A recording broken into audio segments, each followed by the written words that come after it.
Juntos na Seara com o pastor Alcione Tadeu.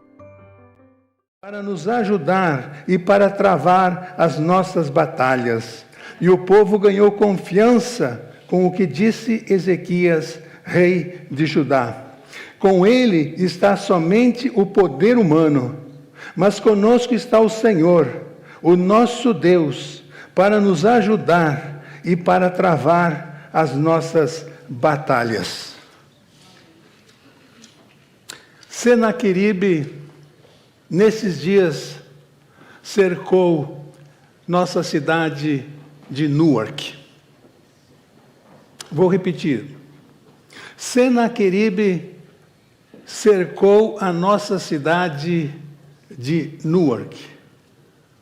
O que tenho recebido, não tenho mais quase contato com as pessoas pessoal, mas muitos telefonemas, pessoas preocupadas, irmãos queridos nossos com medo.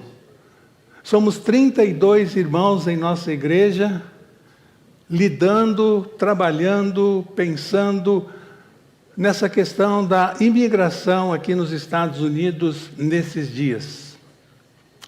Literalmente, cercados, sem poder sair de casa. O pânico instalado entre nossos amigos, famílias da igreja que nem aos cultos vêm, falta-lhes coragem, falta-lhes ânimo, e falamos pelo telefone sobre isso, oramos juntos, pastor lê versículos bíblicos, são muitos, irmãos.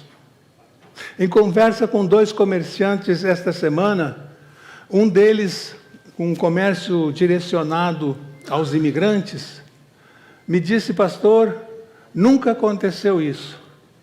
40% dos meus negócios, em janeiro, eu perdi. A queda foi de 40%.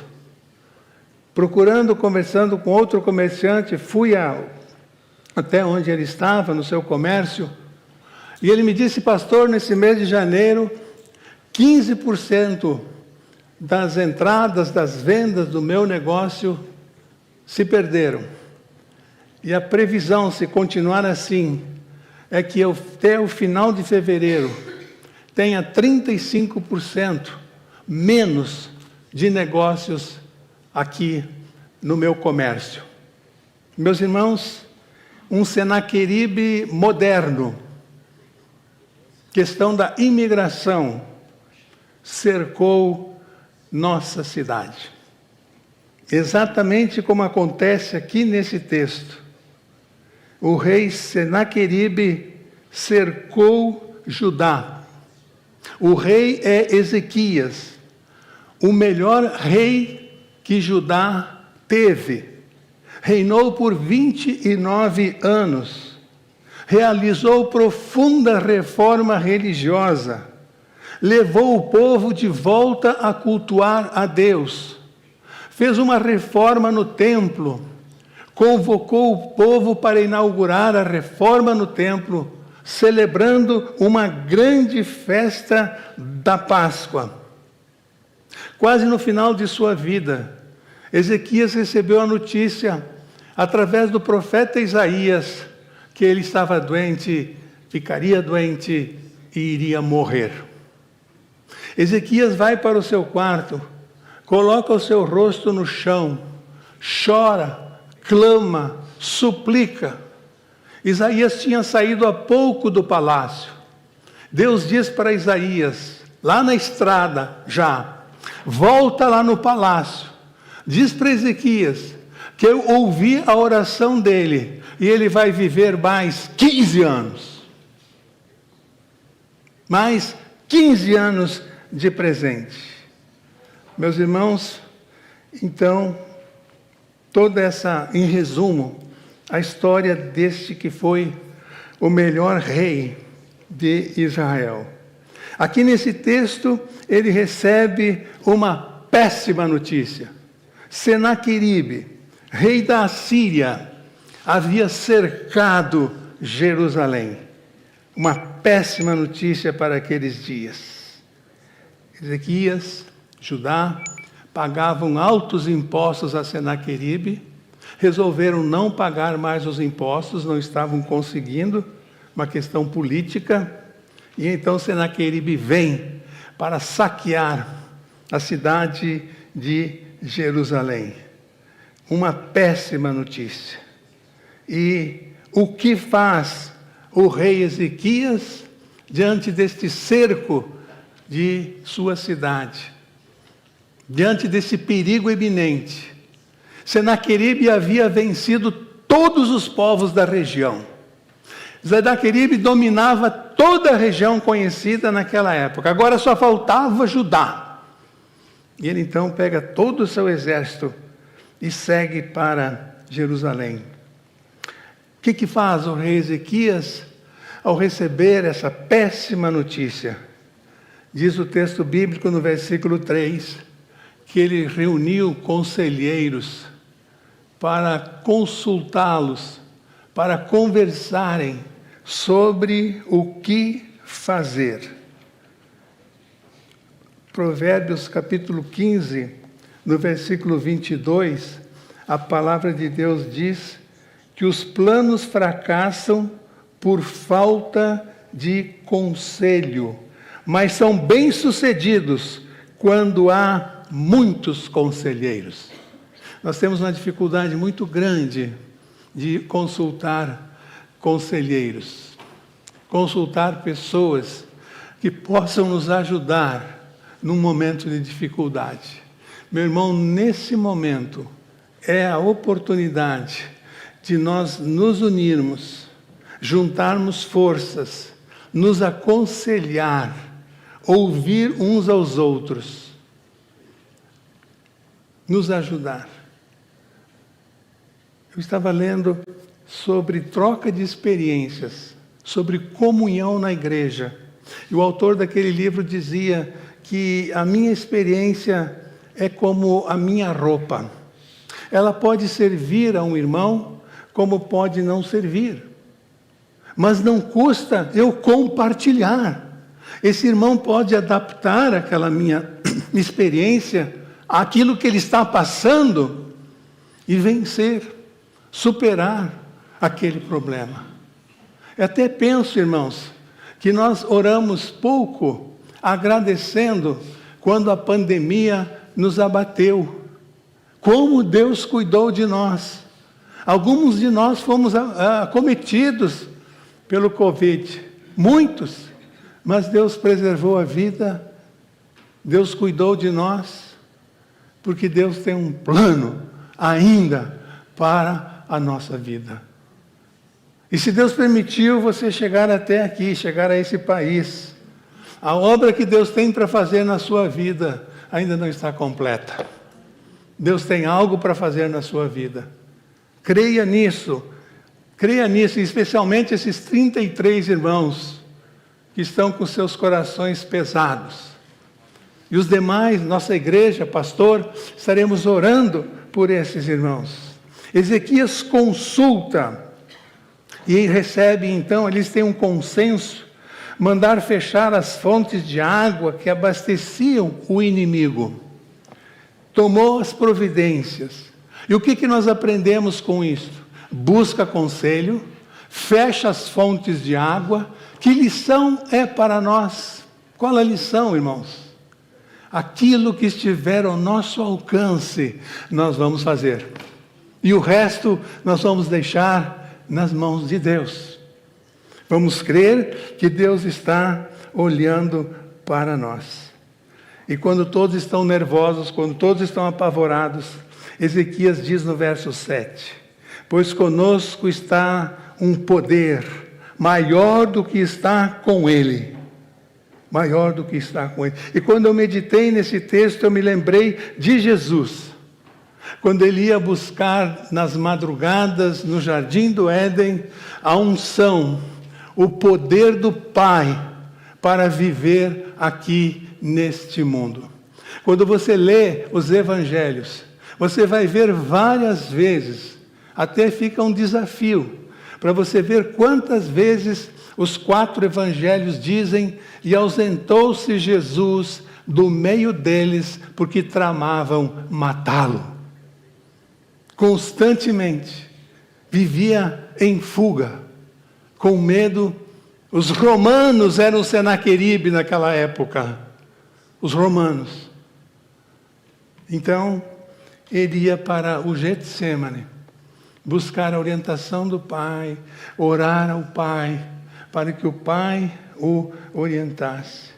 E interessante, irmãos, quando a gente fala dessa pressão dos romanos sobre os judeus, especialmente sobre Jesus, que um dia mandaram um centurião prender Jesus, e ele pegou lá os soldados, cercaram lá o grupo onde Jesus estava pregando. O centurião afastou-se, diz o Evangelho, e ficou ouvindo o que Jesus falava. Voltou sem levar Jesus. Voltou lá para o Sinédrio. O Sinédrio tinha uma guarda também, que trabalhava junto com os soldados romanos. E então ele é interrogado. Por que não trouxe Jesus? Por que não trouxe esse homem? Ele está sendo seguido por uma grande multidão. E Jesus diz, o homem diz sobre Jesus: nunca nenhum homem falou como este homem fala. Esse é o nosso Jesus, irmãos, que tem falado aos nossos corações, tem trazido experiências maravilhosas. É um tempo de nós mergulharmos na palavra de Deus, pegarmos versículos e nos apropriarmos de promessas de Deus para as nossas vidas, mandarmos essas promessas de Deus para aquele nosso amigo, para aquele nosso parente que está passando por alguma tribulação. Compartilharmos a palavra. Um dia Jesus está no meio da multidão, chega um empregado de um centurião romano, com a mensagem: meu patrão mandou chamá-lo, porque um servo dele está doente. E Jesus diz: eu vou lá até a casa desse militar romano. Não era para Jesus ir. Os romanos oprimiam. Os romanos estavam ali para cobrar altos impostos, para fazer todo dia, toda oportunidade, a crucificação de pessoas. Tarefa dos soldados romanos naquela região. Eu vou lá. Aquele homem se aproxima, chega até Jesus e diz: Senhor, não é preciso ir na minha casa. Se tu deres uma palavra daqui, meu servo fica curado. O inimigo disse isso sobre Jesus. Esse é o Jesus poderoso que nós temos, que nós servimos, irmãos, que ama o inimigo, que ajuda o inimigo. E ali naquele cenário, naquela multidão que diante de Pilatos, que resolve crucificar o Senhor Jesus. E era a maioria. Os discípulos estavam com medo, tinham se dispersado. Aqueles soldados romanos estão ali tomando os preparativos, Pilatos, o grande governador, para levar Jesus até a cruz. E Jesus diz: Pai, perdoa eles, porque eles não sabem o que fazem. Jesus não disse isso apenas para a multidão que gritou: crucifica-o, crucifica-o, crucifica-o. Gritou também, falou também pelos seus inimigos. Orou. Ele tinha comunhão com o Pai, ele não abria mão dessa comunhão com o Pai. Irmãos, vamos falar como Senaqueribe, pois conosco, irmãos, está um poder maior do que está com ele. Jesus saía do Getsemane, ia atender as multidões. A mulher tocou em Jesus, nas vestes de Jesus, e ficou curada, depois de 12 anos, com uma enfermidade. Estou dizendo isso sobre o nosso Jesus, para nós lembrarmos de a quem nós servimos, com quem nós andamos. Um Jesus poderoso. E em Mateus 28 agora, nós temos um texto que não sabemos de cor, que não colocamos no nosso carro, que não procuramos vivenciá-lo, que não fazemos desse texto, vida na nossa vida. Se ausentando desse mundo, voltando para o Pai, Jesus diz, foi-me dada, Mateus 28, foi-me dada toda a autoridade nos céus. Eu estou voltando para o Pai e deixo com vocês esta autoridade. Deixo com vocês esse poder. Portanto, ide e pregai o Evangelho. Jesus transfere na sua despedida todo aquele poder que ele tinha, aquela unção que ele tinha, ele transfere para a sua igreja. E Pedro, aquele que havia traído Jesus, depois de encontro com Jesus, depois daquela confissão, depois de jantarem juntos, depois de acertarem a situação, Pedro sai andando pelas ruas das cidades, e por onde Pedro passava, ele não tocava nas pessoas, ele não atendia as pessoas. A Bíblia diz que Pedro passava, e a sombra de Pedro curava as pessoas que tinham sido colocadas na calçada doentes. Dá para termos uma ideia, irmãos, desse poder, desse Deus que nós temos, desse Deus que nós servimos. Nós, irmãos, por mais que a gente medite, por mais que a gente queira, nós não conseguimos alcançar esse amor, esse poder que Deus quer fazer conosco, usando as nossas vidas nos momentos de dificuldade. Servir a Deus, ir para a igreja, para uma festa, é muito fácil quando tudo vai bem. A grande questão é quando a nossa fé é provada. O rei Ezequias aqui faz uma profissão de fé. Vamos fazer essa profissão de fé, irmãos. Maior é o que está conosco. Nossa fidelidade a Deus, irmão, a sua fidelidade a Deus, a sua busca de santidade, a sua vontade de ver o reino de Deus crescendo, o seu investimento no reino de Deus que você fez agora há pouco aqui, a sua fidelidade, meu irmão, não nos protege de lutas, de dificuldades. Aqueles apóstolos andavam diariamente com Jesus. Veio a tempestade sobre o barco deles. Não nos livra de dificuldades. Não existe nesse mundo, irmãos, ausência de problemas, de lutas. Existe, na verdade, um Deus conosco. E eis que estarei convosco. Existe um Deus conosco no meio dos problemas. E aí nós chegamos no Novo Testamento, e João vai dizer praticamente no Novo Testamento o que disse o rei Ezequias. Maior é aquele que está em nós do que aquele que está no mundo. Maior é o que está conosco do que aquele que está com ele. Maior é o que está conosco. Irmãos, quem é o príncipe desse mundo? Satanás. O mundo, diz a palavra, jaz no maligno. Nós estamos aqui de passagem. Mas João está dizendo aqui nesse texto que a palavra de Deus, ou na palavra de Deus, que o nosso Deus é maior.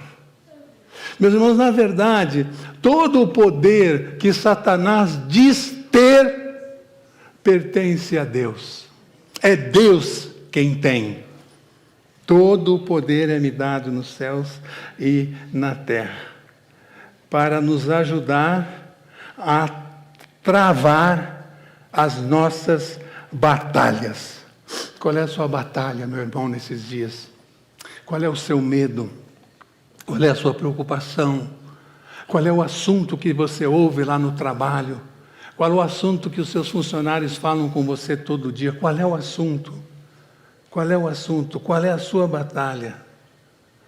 Eu queria que você, se não guardar nada do que estou falando agora de manhã, guardasse uma frase, irmão. De repente até anotasse. E meditasse nela todos os dias, enquanto passamos, enquanto Newark e outras cidades estão cercadas por Senaqueribe. A frase, irmãos, que eu quero deixar com vocês. Viver preocupado, irmão, viver com medo, meu irmão, é como dizer que Deus vai falhar. Deus não vai resolver. Deus não tem poder para resolver. Deus vai falhar. Foi o pensamento de Abraão e Sara. Deus vai falhar. Há 25 anos que nós esperamos um filho, Deus vai falhar. Abraão, vamos fazer alguma coisa. Preocupação. Preocupação.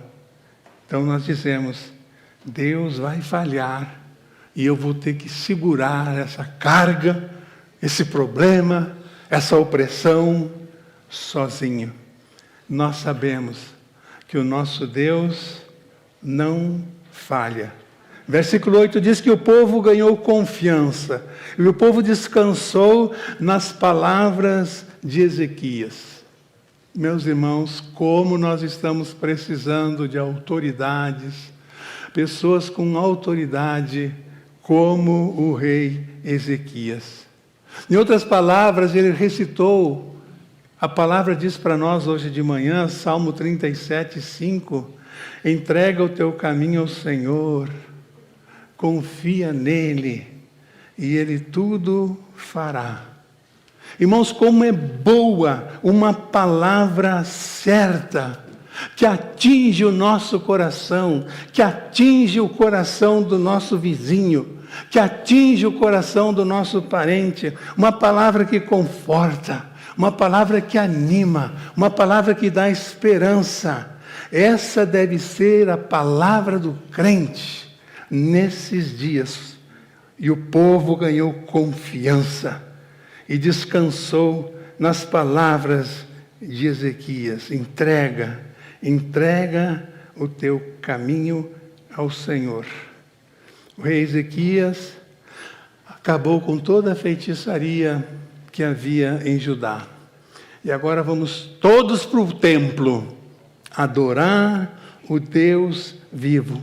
Chega de ídolos, chega de feitiçaria. Então, em outras palavras, Ezequias está dizendo, vamos limpar nossa vida. Vamos chegar diante de Deus, purificar nossas vidas, para ver o que Deus tem a fazer. O que a palavra diz? Santificai-vos, porque amanhã farei maravilhas no meio de vós. As maravilhas só vêm com essa condição que cabe a nós. E amanhã farei maravilhas no meio de vós. Não podemos guardar nenhum ídolo. Nenhum ídolo. Pode ser que nós em casa não tenhamos um ídolo de madeira, um ídolo de gesso, um ídolo de barro, mas quem sabe no nosso coração. E precisamos arrancar, que precisamos tirar da nossa vida. Senaqueribe havia vencido todos os povos naquela região. Versículo de número 14. Os irmãos podem conferir quem está com a Bíblia aberta. De todos os deuses, 32, 14. De todos os deuses das nações que os meus antepassados destruíram, qual deles conseguiu salvar o seu povo de mim? Qual deles conseguiu salvar seu povo de mim? Mas agora, ele não está enfrentando qualquer Deus, deuses fracos das outras nações. Agora ele está enfrentando o povo de Deus. Agora ele está enfrentando o Senhor dos senhores.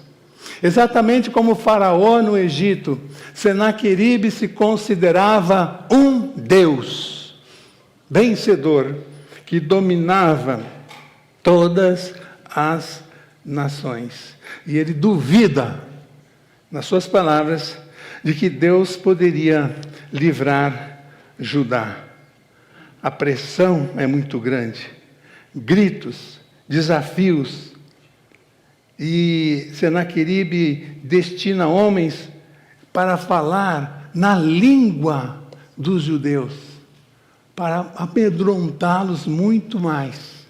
Depois disso, para que eles entendessem bem a ameaça, ele manda cartas para oprimir ainda mais. Aí vem o verso 20, verso maravilhoso desse texto, onde nós lemos, verso 20, que diz,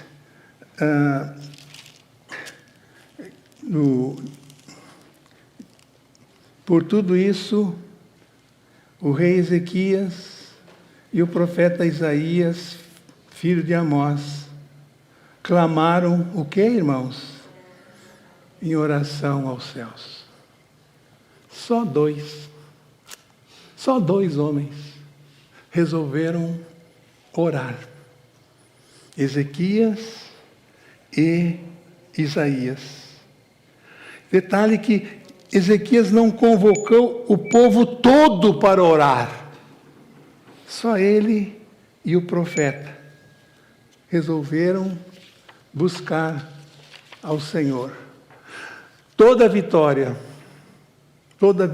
todo o grande avivamento que aconteceu até hoje na história da igreja, começou com 2, 3, no máximo 4 pessoas. Estudem os avivamentos na igreja. Estude. Segundo Reis, capítulo 9, nós encontramos essa mesma história, essa mesma narrativa. Segundo Reis repete muito, primeiro Reis e segundo Reis repete muitas histórias do livro de Crônicas. Repete. E essa é uma história que se repete. Segundo Reis 19:35. Então já falamos. Ezequias ora com Isaías. E aí diz o texto de 2 Reis 19:35. Naquela noite, o anjo do Senhor saiu e matou 185.000 homens no acampamento assírio. Quando o povo se levantou de manhã, na manhã seguinte, o lugar estava repleto de cadáveres. Quem é Deus? Senaqueribe entendeu quem era Deus.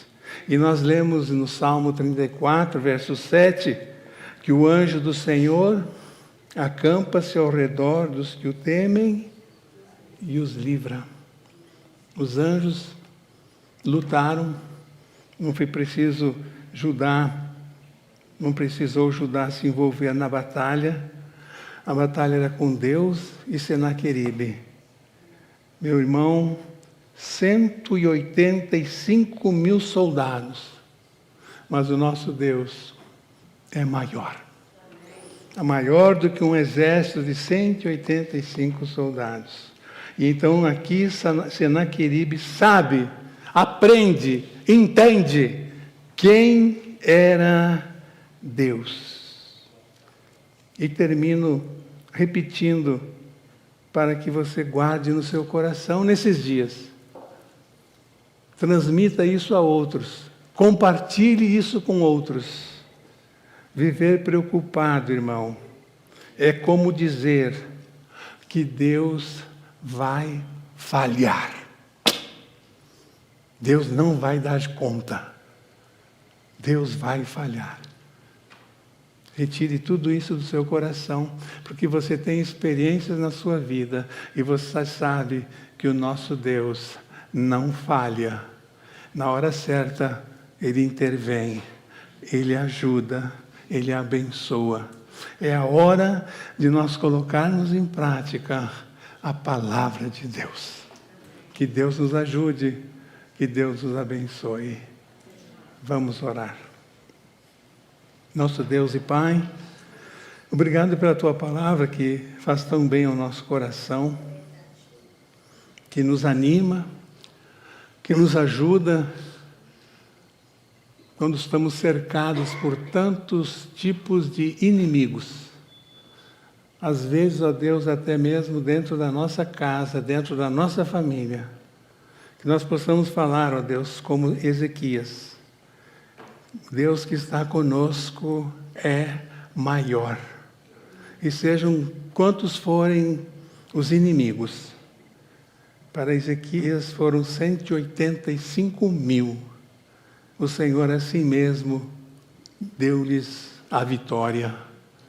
Ajuda-nos, ó Deus, nesse momento que a nossa fé é provada, a termos experiências contigo, experiências de livramento, experiências de bênçãos, experiência de problemas resolvidos, independente das circunstâncias ao redor, que nossos amigos, nossos irmãos, nossa igreja possam sentir, Senhor, que Tu estás no barco conosco e está nos abençoando, está olhando para nós, está cuidando de nós.